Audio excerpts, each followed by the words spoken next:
Happiness. It is what we, humans, strive for.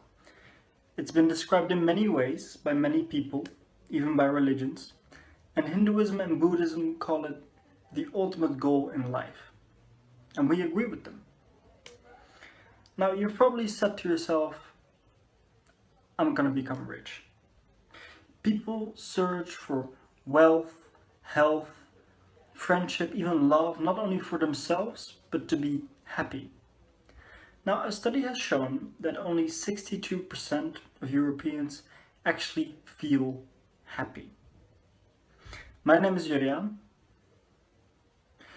and we are going to tell you what happiness is, why you need it, and how you're going to get it.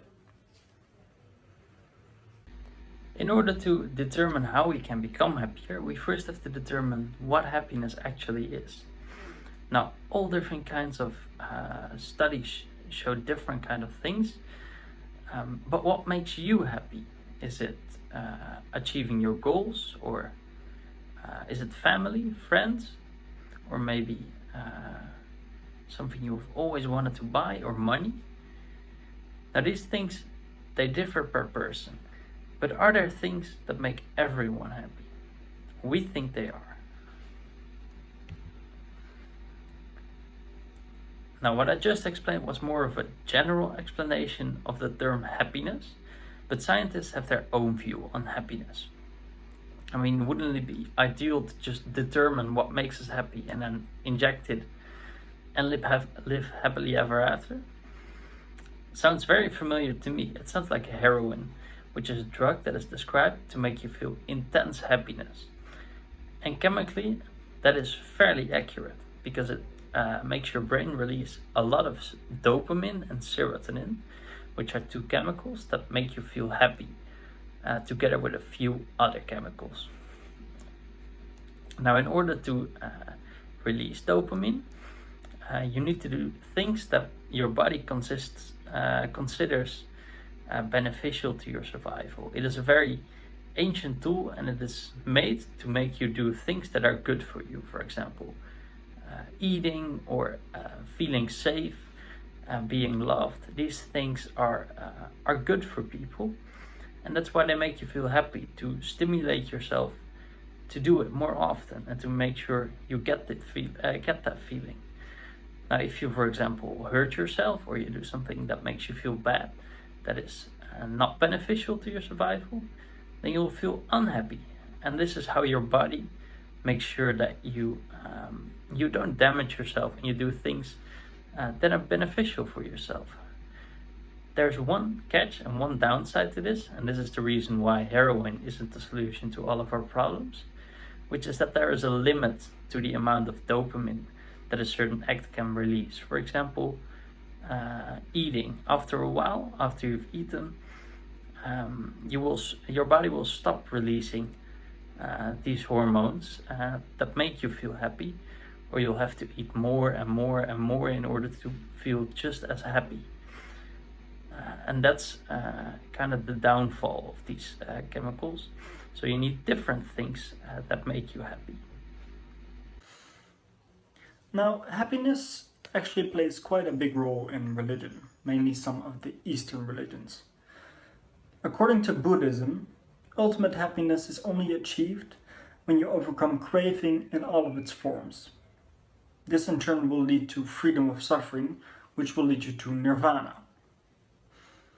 Judaism, however, believes that you should be happy so that you can serve God better, and that serving God will in turn make you happier. Now, the real question, of course, is, does religion actually make you happier? Several studies have shown that religious people are, as a matter of fact, happier. Scientists have reasoned that this is because they smoke and drink less and are thus healthier, while other scientists have reasoned that obesity levels under religious people are actually quite high and that they are thus not healthier. Basically, scientists have not been able to tell if people are happy because they follow a religion or that they follow a religion because they're happy. And when considering happiness, there is something that you should take into consideration. When your body releases the hormones that make you feel happy, for example, after a promotion or after you get a raise or after you win something, your levels of happiness will increase for a while, but then you'll get used to the situation and then it'll become the new normal. And that way, after another race, you'll feel happy again, but only for a while. And then the levels of the hormones will stabilize again. And that way, you will always get used to your current situation. And that is something that you should take into consideration. But on the other hand, if you get fired, for example, you will feel less happy for a while, maybe a month even. It's a long time. But you will get used to it. And then it'll become the new happy again. And you will feel approximately equally happy as before because you have gotten used to the current situation. Now, something we've all learned the past year even is customer satisfaction is customer value minus customer expectations. Now, this is applicable in real life as well. How happy you are depends on the perception of events, of how you see things, minus what you expect it to be like.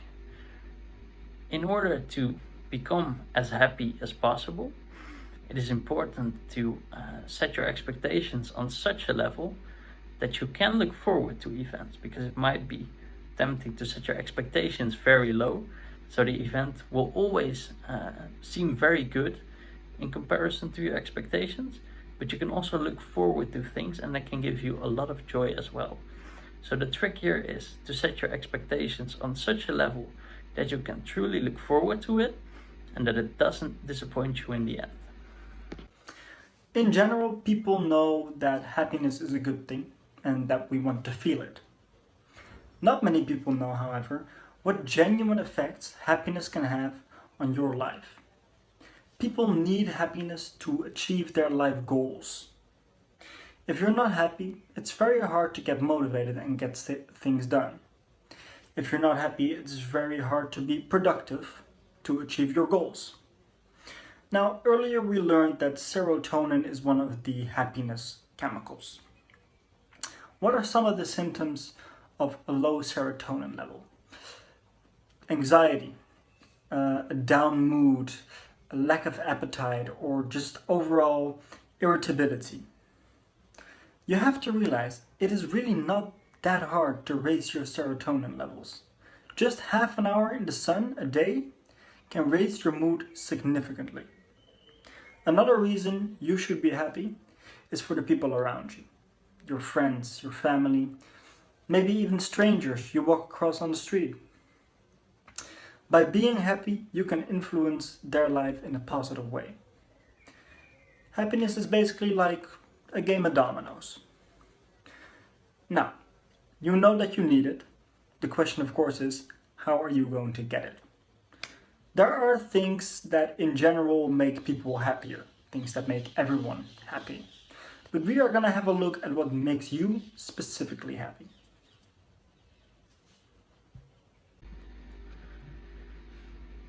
Now I'm going to discuss one thing in particular that has made me very happy the past month.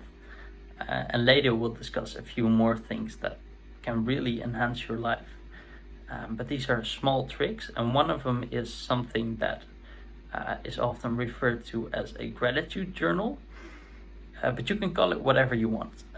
The point of it is you write down everything you experience that is worth remembering.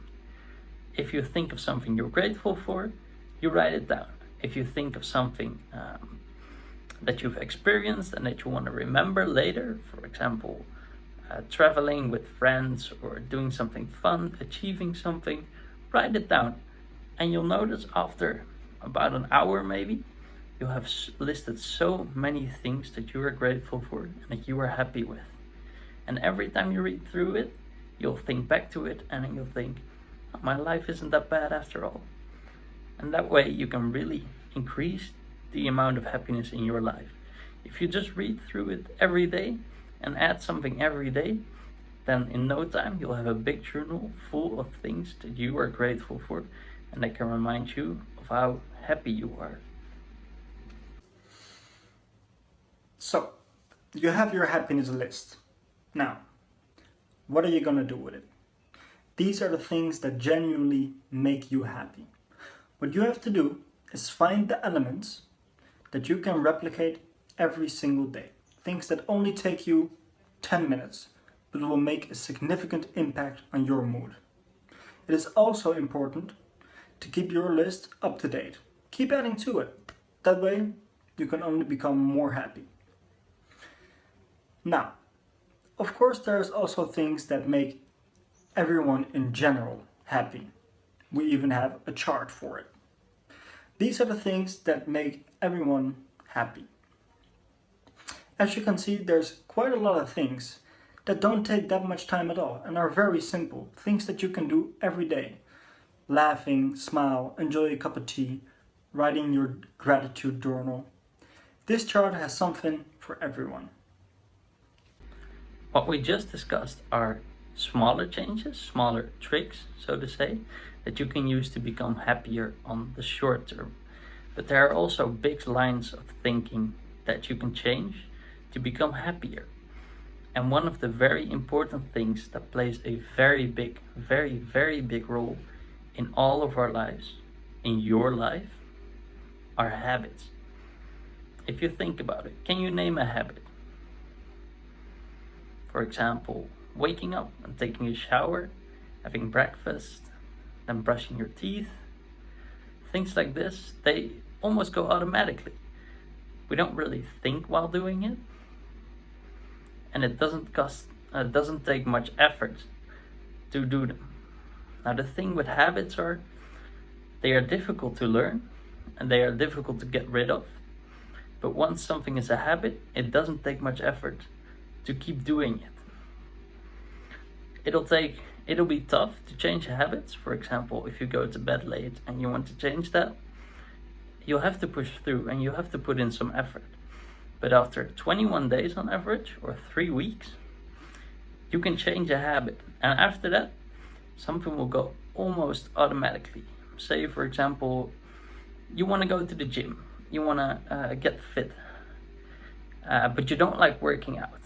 Then you could set yourself the goal of doing 10 push-ups every morning and every night. Now, in the beginning, this might seem difficult, and you might have to put in some time and effort. You might have to set reminders or hang up post-its or something to remember yourself that you have to do this.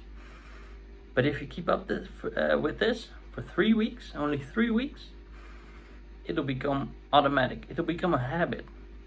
And that way you can easily keep doing it without much effort for the rest of your life. Now, in 1 year, you can turn 17 bad habits into 17 good habits. Those are very big changes you can make in just a year, even a half a year, if you don't want to put in that much effort. And that way you can really change your life. Just take the time and put in the effort. One last thing, this is the very last tip that we want to give you, has to do with Maslow's pyramid of needs. Now, you might know the pyramid. It consists of 5 layers. The bottom layer, for example, are basic needs like food, water, sleep, love. And the second layer are things like security of body, safety, health, all the way up to self-actualization, which is what we're striving for, and which is what can make you happy. Now, to give an example, for example, you want to make friends and you want to build relationships with your family. But in order to do so, first, you need to be fed, you need to sleep, you need to feel safe. Otherwise, those things will become a priority. And you can't really focus on your friends if you're starving. So that'll become the first thing you're going to look for. Now, in order to reach self-actualization, you need to live up to all the levels underneath including the bottom one, which is the most important one, and which is also the one that a lot of people don't realize that they're not doing that well in. We recommend you to take care of yourself. Make sure you eat well, you eat healthy, make sure you sleep enough. Just try to change your sleeping habits even. It takes 21 days and you'll have a better sleep pattern. You'll feel better in the days, you'll be more productive, and in the end you'll become happier. So take care of yourself. Those are very small changes that make a very, very big influence. Now, the question is, do you feel happier? We hope so, because that would make us a lot happier. Now, if you're ever feeling down, want to achieve something, or just in general want to be more productive, then think of us, and we can guarantee you we will change your life.